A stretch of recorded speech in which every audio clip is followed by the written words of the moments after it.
not only have we got some great UFC action to look back on, we are joined by one of our very finest, Mr. Arnold Allen. How you doing, man? Yes, mate. Good. Really good. Thank you.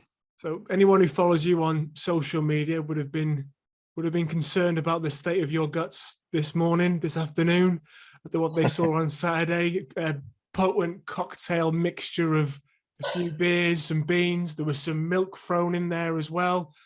How Couple are of you? poached eggs. How are you hanging in there? Yeah, it's good. I went for a run this morning. My guts are a bit funny, but I'm doing good. I'm doing good. All right, we'll leave that there, I reckon. So UFC 273, the perfect hangover cure, I suppose. Should we start with the featherweights? Yeah, of course. Okay, Alex Volkanovski defends his title against the Korean Zombie, 4th round stoppage. What did you make of it? How impressed were you with what the champ came with?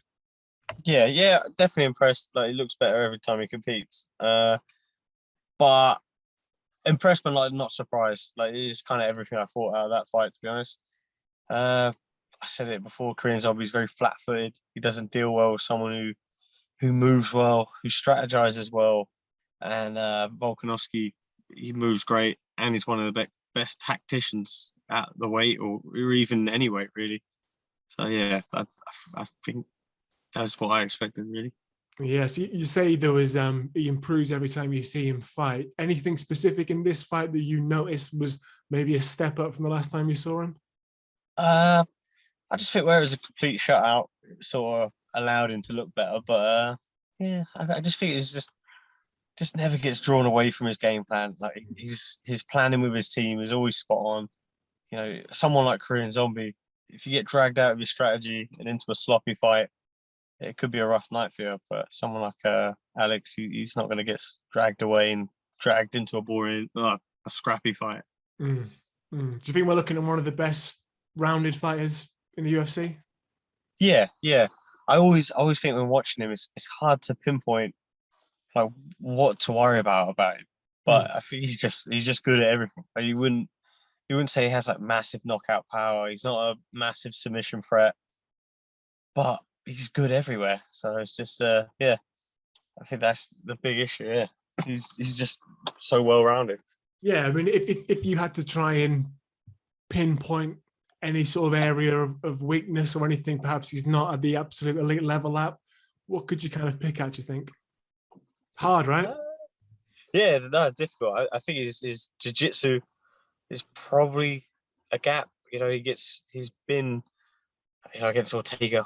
Ortega's one of the best submission artists in the UFC, let alone the division. So, and he escaped those. Yeah, that's hard to say. He hasn't been. I think he has been knocked out. I mean, that is something, but not in a long time. So I wouldn't know who to pick. And his wrestling is pretty spot on. Yeah, his wrestling's looking fantastic, and his ground game's quite unique, isn't it? He doesn't have that. I mean, he's got Craig Jones in his corner there, but it doesn't seem to do kind of any sort of thing that you'd recognize as traditional jiu-jitsu, is it? It's strictly built for MMA, which is absolutely. He's a pure perfect, MMA right? fighter, yeah, 100%. Yeah, I mean, they're talking now about potentially a third fight with Max Holloway. We've seen it twice already. I mean, does that excite you? To watch that fight? Yeah, for sure. Yeah. You know, he beat Holloway twice. People sort of dispute both decisions, but however you spin it, he won 2 decisions, and he looked good as well. He looked good. Like, they were both very close fights. Every time I watched them, I scored different rounds. So, I mean, you probably, Holloway definitely deserves a third shot, I think. You had to. I hate to talk about your guts again, but gut feeling. Who do you reckon wins that one? Yeah, I think Volkanovski, and I think he would do it more decisively, like, you know, to prove a point. I think he's going to come out and I don't see Holloway really adapting and improving his game, really, like, from where he is, and he took a lot of damage in that last fight with Yair.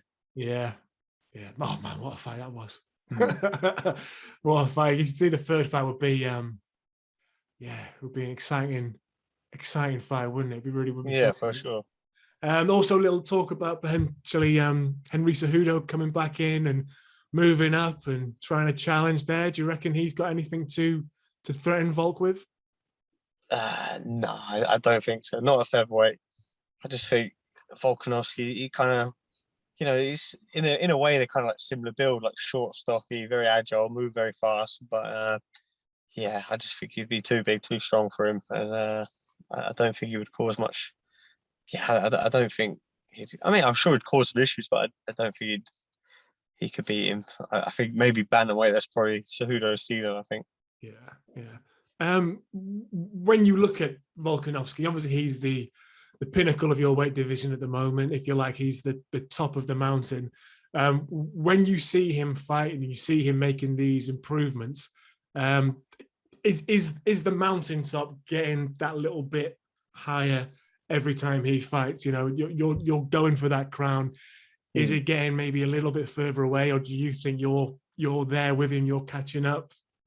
Yeah, 100%. Like, definitely, that's what we're all working for, aren't we? We're all chasing it, and the sport it's only evolving. It's quite a young sport still, so the next generation coming through are going to be even better than this generation that's already here. So give it another 10 years, and it's gonna look unrealistic as well. Yeah. But yeah, definitely, it's that's where I see myself in the next year or so, fighting these guys within there. So yeah, of course. I heard that Big John McCarthy tipped you as somebody who could give Volkanovski some real problems. So people are taking note, my man. That's good. No, I didn't see that. That's nice. Yeah. So this all came off the back, of course, of the other title fight that we saw on Saturday night between Petr Yan and Aljamain Sterling. Bit of a surprise for you, or did you see that one coming? No, to be honest, I thought it would be kind of more of the first without an illegal finish. I thought it would be that pressure and wear him down. But yeah, fair play to Aljamain. Like, he knew he had the skills. He has some great back control, good wrestling, paced himself a bit better, caught his breaks when he did, and seized on the back control and didn't let him go. That's exactly what he needed to do. Close decision, but as again, every time you watch it, you score it a bit differently. So it's one of them ones. I'm sure we'll see that fight again, and a third there, I'm sure. Yeah, it seemed to kind of all be on the first round, right? Yeah. That was it. Yeah. Can you describe for our viewers who are lucky enough not to have lived their life in a body triangle what that feels like and how difficult and uncomfortable that would have been for Yan? Yeah, it's horrible. It just squeezes the life out of you, really. It restricts your breathing, and then one thing, you have to fight for your neck. You feel like your ribs are going to explode. It's horrible. It's not a nice position to be in, especially when you're getting, when you face down. I think at one point PEM was belly down with the body triangle on. It's not a pleasant place to be, especially with punches coming in at you. Yeah, I mean, he was in that for a good. It was like 3 minutes. On 2 occasions, yeah, like 2 goes of 3 minutes, a long time to be in there. Yeah, it's not pleasant. No. After the fight, Aljo calls out TJ Dillashaw. What do you make of that matchup? Yeah, that's a good fight. I didn't really. Was it TJ's last fight? It was Sandhagen, wasn't it? But I don't know. I think that's a good fight for Aljamain. I think he wins that. I think he win it. Yeah, a big statement to be TJ Dillashaw. Huh? Yeah, definitely. It's a good matchup for him, I think. Would you have said that before Saturday night that Aljo would have beaten Dillashaw? Yeah, I think so. Yeah. You like the styles? Yeah, I like the way it matched up. Obviously TJ comes from a wrestling background. He moves so well on his feet. He's got a good kickboxing. People kind of forget that. Yeah. But Aljamain's got like awkward striking. He's got weird striking. It kind of ruins the rhythm of someone like that. He's got good timing, and his wrestling is just so strong. When he gets that back control, gets hold of him, and from everyone I've heard that's trained with him, apparently he's freakishly strong. So yeah. You can see that, can't you, on Saturday night? You can see how well he was controlling. When he gets hold of people. Yeah, man, he wasn't moving. Burns Khamzat, fight of the year. Yeah, well, it was definitely good. I think for every other reason, even not the fight, it was just like all the questions around it, all the hype of Khamzat. How will Burns live up to it? How will he defend against him? it was sort of everything no one expected. Half the people were thinking Burns was going to smash him. Majority of people, I think, probably thinking Khamzat was going to knock him out in the first minute. Yeah. But yeah, it lived up to all the hype, and I think and some. What's your biggest takeaway from it for either fighter? We start with the winner. We start with Chimaev.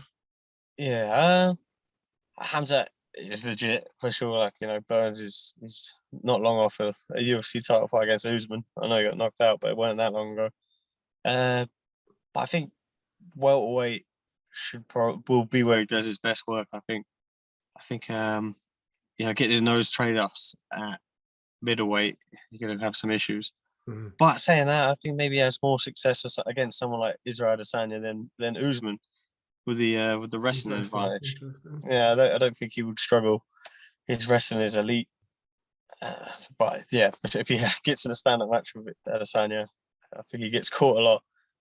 Do you think it's one of those ones where both fighters' stocks has gone up here? You know, yeah, so definitely. There was a lot of what I saw as quite disrespectful things being said about Burns in the build-up, and this is going to be a 30-second smash job. No one does that to Gilbert Burns, right? No, that's it. And yeah, Burns is a beast. And not forgetting, he come up from lightweight. He was a lightweight at one point, so he's fighting a guy that comfortably fights at middleweight. So he's fair play to him. What do you think Kamaru Usman's thinking watching that fight? Yeah, I feel like he's probably pretty confident because it did kind of take away a bit of the mystique. You know, a lot of the questions were answered. You know, he can be hurt. You know, you've been dropped. You've been wobbled with shots. He's shown where he's had issues. Before, there was nothing. Like, you've never seen him sort of in a scramble, let alone in a drop, you know. So, yeah, I think it is a confidence booster for someone like Usman. Yeah, but I suppose that the flip side of that is you can say he's proved he can come through adversity. He's proved he's got a bit of a chin. He's proved he's got that dog in him that we haven't necessarily seen before, right? Yeah, that's it.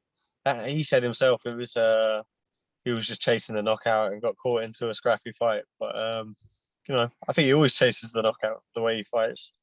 All the first round finishes. Khamzat, Colby Covington. What do you reckon? I think that's a tough fight for him. Yeah. So like Colby's a cardio machine. He's never going to slow down. His wrestling is pretty solid. Striking is good as well. You know, you definitely keep the pace of him. So I wouldn't put a prediction, to be honest, but I think it would be a tough one. If you're in Colby's shoes there, are you insisting this is a 5-round fight? Yeah, for sure. I don't really think Khamzat has cardio issues for 5, but I think Colby's he's got elite conditioning. You know, when he comes to 5-round fights, he keeps hell of a pace. The only one that sort of outworks him is Usman. So yeah, right. And it's that I suppose it's experience as well, isn't it? If you haven't gone into those 4th and 5th rounds, man, if you go in there with someone like Colby, you're gonna find out how hard that can be, right? Yeah, 100%. Yeah, I think if I'm Colby, that's probably the fight you want right now, isn't it? So. Yeah. Look, man, we're looking ahead to some great fights that could be coming up later on this year. While we've got you, what's the latest, man? Anything you can tell us? No, no, just I just come from seeing my doctor, get my scan. I got my hand scanned, and he's assured me nothing's broken. So great. A couple of weeks is just a bit of inflammation on a bone I broke previously, so it should settle down in a couple of weeks. So yeah, hopefully it's all good. So talk us through how this works then. If you're looking towards booking a next fight in, do you wait for the phone call? Is your team making the phone call once we know what's going on with your hand? Like, how does it all kind of come together? Yeah, a combination of both really. So like once you're cleared and once you're healed up, and we'll start sort of pressing the issue and seeing what's got. Otherwise, I think some people just sort of go dark and don't say anything for a while. Then you'll get approached like, "Are you wanting a fight soon?" sort of thing. Yeah. But you still hunting Calvin Cater down? A lot of people suggested Korean Zombie after that one, but give him a rest, Jesus. Yeah. You know, that was funny enough, the fight I was pursuing for London. Right. But he didn't there was talks of it, but then he was injured, and then he got offered the title shot, and I think his injury healed up quick. So maybe that was part and parcel why his performance wasn't as good as it could have been. I don't know. But yeah, he definitely looked like an aged Korean zombie. Yeah. Are you strictly looking at guys above you in the rankings, because there's not that many of them? Yeah, that's exactly what I want. Like for me, I feel like at this point, I think it's other than Volkanovski, I think I have the longest win streak in the division. It's got to be one win against someone above, and then a winner there. Surely we're talking title shots. Yeah, I mean, we heard Volkanovski in the post-fight press conference where he was saying, "Look, the rules are simple. You get the number one spot, you get the title shot." Sort of a call to arms for the rest of the division. Did you pick up on that? Yeah, I said that a few times before, but I don't know. Korea Zombie was ranked number 5 when he got the title shot, I think. So yeah, I don't know if he means it. Yeah. Well, speaking as an Arnold Allen fan here, I'm hearing what he's saying, and yeah, man, you could be one fight away, right? One big win away, and there's not going to be a lot between you and the top spot. That's the goal. That's literally the goal. So yeah. Okay, man. Rest up. We look forward to hopefully hearing some news about when you're next in action very soon. And more importantly, we really looking forward to seeing you back in that cage, man. Cheers, buddy. Appreciate it.